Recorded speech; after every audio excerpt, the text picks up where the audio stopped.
ఓం శ్రీ మహాగణాధిపతయే నమః. ఓం శ్రీపాద శ్రీవల్లభ గురు పరబ్రహ్మణే నమః.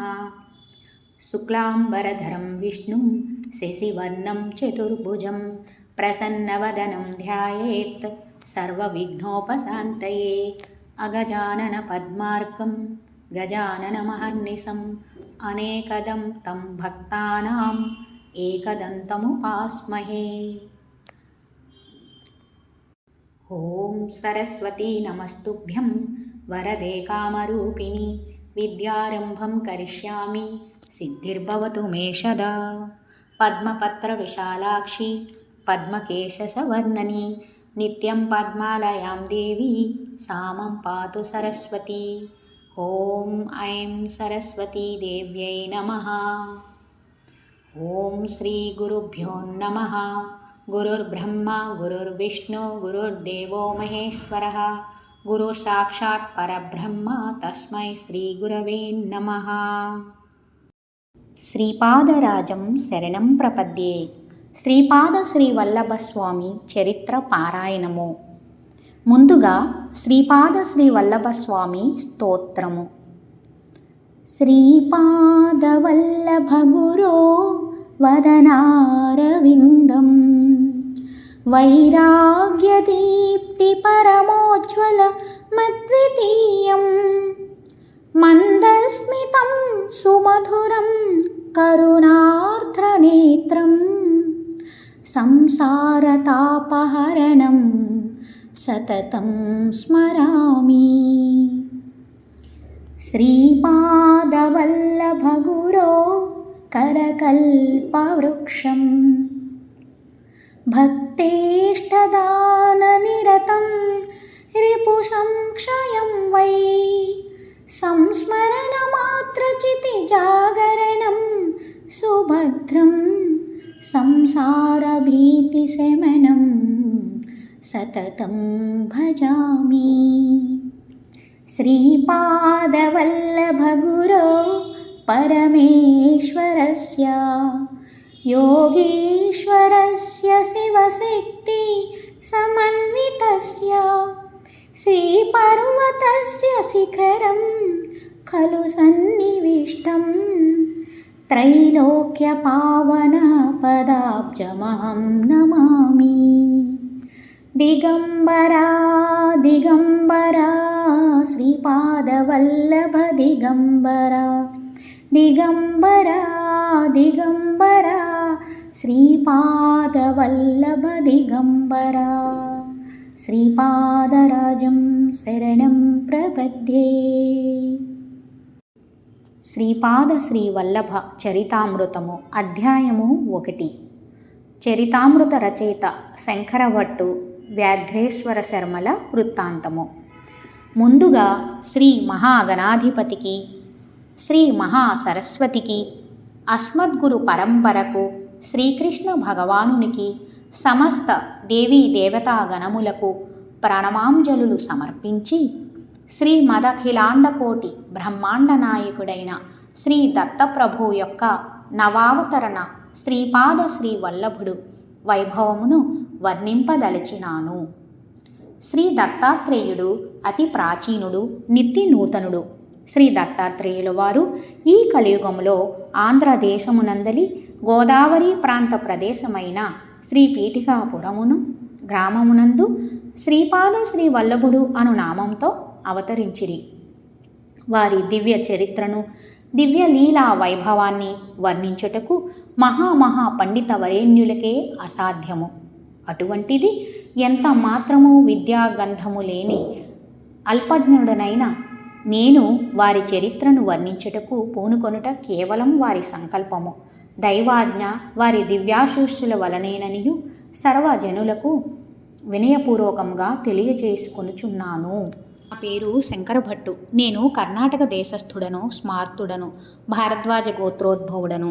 శ్రీకృష్ణ భగవానుని దర్శనార్థం నేను ఉడిపి క్షేత్రానికి వెళ్ళి తిని అచట బాలకృష్ణుడు నెమలి పింఛముతో ముగ్ధ మనోహరంగా దర్శనమిచ్చి కన్యాకుమారిలోని శ్రీ కన్యకా పరమేశ్వరి దర్శనార్థం పోవలసిందని నన్ను ఆజ్ఞాపించెను. నేను కన్యాకుమారిలోని శ్రీ కన్యకా పరమేశ్వరీ దేవిని దర్శించి తిని సాగరత్రయ సంగమ ప్రదేశమున పుణ్యస్నానాలు చేసి తిని ఒకానొక మంగళవారము శ్రీదేవి దర్శనార్థం గుడిలో ప్రవేశించి తిని పూజారి నిష్టగా దేవికి పూజ చేయుచుండెను. అతడు నా చేతిలోని ఎర్రరంగు గల పుష్పాలను గ్రహించి పూజ చేయుచుండగా అంబ నా వైపు కరుణాపూరిత దృష్టితో చూచుచూ, శంకరా, నీ హృదయం నందుగల పవిత్ర భక్తికి సంతసించి తిని నీవు కురువపురమునకు పోయి అందుగల శ్రీపాద శ్రీ వల్లభులు వారిని దర్శించి జన్మ సార్థక్యమును పొందుము. శ్రీపాద శ్రీ వల్లభుల వారి దర్శన మాత్రమునని నీ మనస్సునకు ఆత్మకు సర్వేంద్రియములకు అనిర్వచనీయమైన అనుభవం కలుగునని చెప్పెను. నేను అంబ అనుగ్రహమును పొంది పుణ్యధామం నుండి ప్రయాణమును సాగించుచు స్వల్ప దూరంలోనే ఉన్న మరుత్వములై అను గ్రామానికి వచ్చి తిని శ్రీ హనుమంతుడు సంజీవిని పర్వతమును తిరిగి హిమాలయములకు తీసుకొని పోనప్పుడు దానిలో నుండి ఒక ముక్క జారి కింద పడిందనియు దానిని మరుత్వములై అని పిలిచెదరనియు తెలుసుకుంటుని. మరుత్వములై గ్రామం నందుగల ఆ కొండ చూడచక్కనైనది. దానిలో కొన్ని గుహలు కలవు. ఆ ప్రదేశము సిద్ధపురుషులు అదృశ్య రూపమున తపస్సు చేసుకుని పర్వత భూమి అని తెలుసుకుంటుని. నా అదృష్టరేఖ బాగున్న ఎడల ఏ మహాపురుషులనైనా దర్శింపలేకపోదునా అని ఆ గుహలందు చూచుచుంటిని. ఒక గుహ ద్వారం వద్ద మాత్రము ఒక పెద్ద పులి నిలబడి ఉన్నది. నాకు సర్వాంగముల యందును వణుకు దడ పుట్టినవి.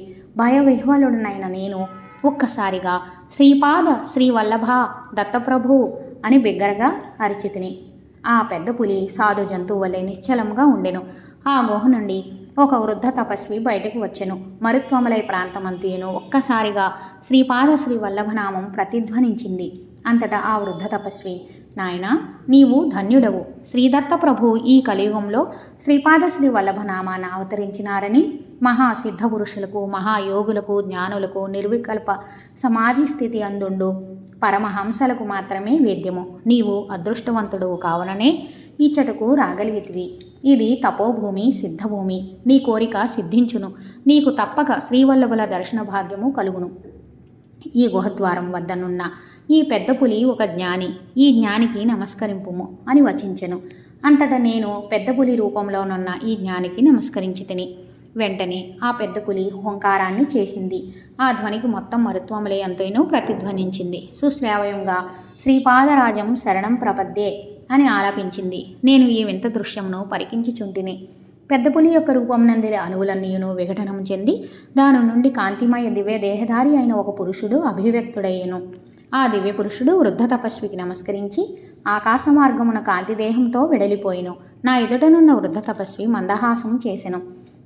నన్ను గుహలోనికి రమ్మని ఆహ్వానించెను. నేను మౌనంగా గుహలోనికి ప్రవేశించి తిని వృద్ధ తపస్వి నేత్రయుగ్మం నుండి కరుణారసం ప్రవహించుచుండెను. కేవలం తన సంకల్ప ప్రభావంచే అతడు అగ్నిని సృజించెను.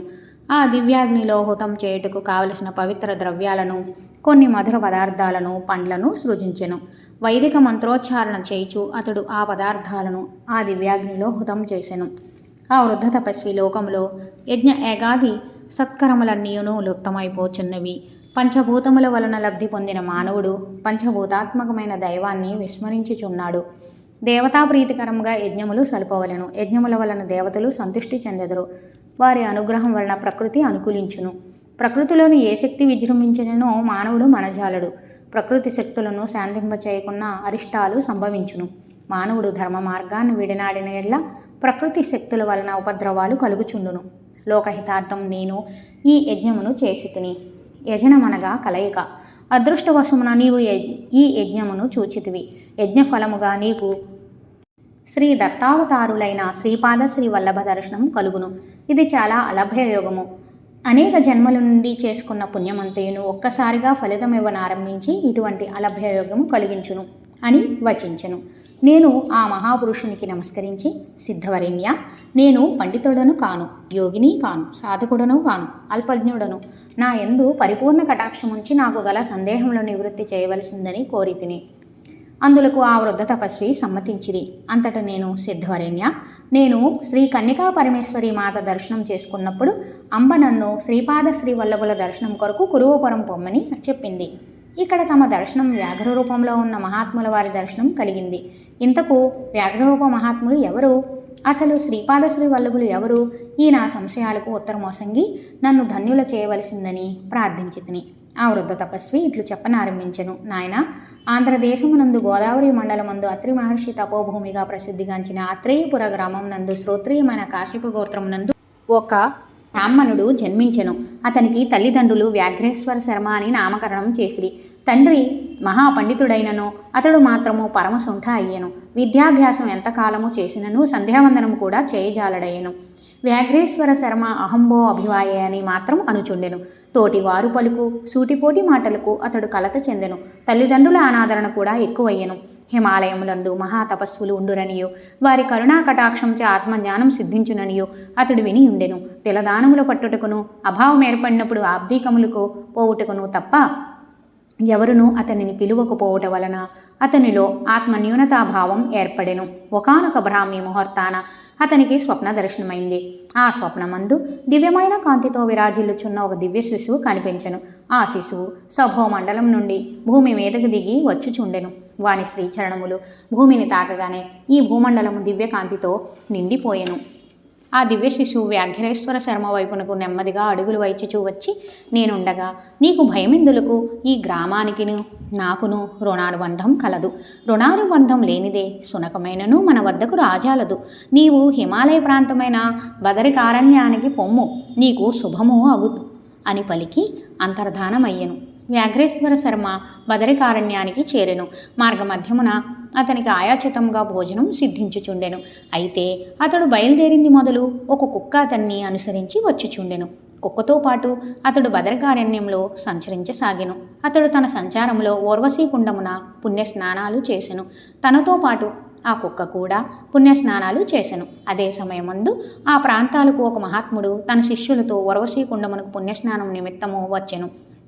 వ్యాఘ్రేశ్వరుడు ఆ మహాత్ముని పాదపద్మాలకు మొక్కి తనను శిష్యునిగా స్వీకరించవలసిందని ప్రార్థించెను. ఆ మహాత్ముడు దయతో అంగీకరించెను. ఆ మహాత్ముడు వ్యాఘ్రేశ్వరుని శిష్యునిగా స్వీకరించిన తక్షణమే ఆ కుక్క అంతర్ధానమయ్యెను. ఆ మహాత్ముడు ఇట్లు వచించెను. వ్యాఘ్రేశ్వర, నీతో పాటు వచ్చిన ఆ శునకము నీ యొక్క పూర్వజన్మార్జిత పుణ్యస్వరూపం.